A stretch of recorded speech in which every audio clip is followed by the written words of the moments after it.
This segment brought to you by Kansas Corn. Learn more at kscorn.com.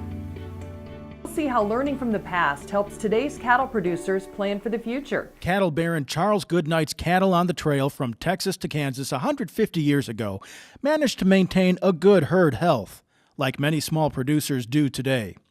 A Zoetis veterinarian says therein lie some lessons for the broader cattle feeding community. Before we had antibiotics and before we had the vaccines and a lot of the other prevention technologies we have now, people figured out how to operate without a lot of morbidity and mortality. Those examples continue today, seen in the cattle health results from calves bought at auction markets. So the guy that comes to the sale barn and buys 20 calves and doesn't really know much about good vaccination, he takes them home and turns them into a pasture. He often gets pretty good results. So if we look into a future where we may be rewarded or punished based on animal health outcomes or our use of antimicrobials, that actually gives me hope that we can also manage better. That can begin with finding new ways to look at animal health successes and problems. One of my mentors early on in my cattle and veterinary career told me to stop going to the places where they were doing everything right and getting good results, but to spend more time at the places where they were doing a lot of things wrong and getting good results, or the places where they were doing everything right and getting bad results. Managing overall herd health is more critical than breaking it down to each animal, but the individuals still need focused attention.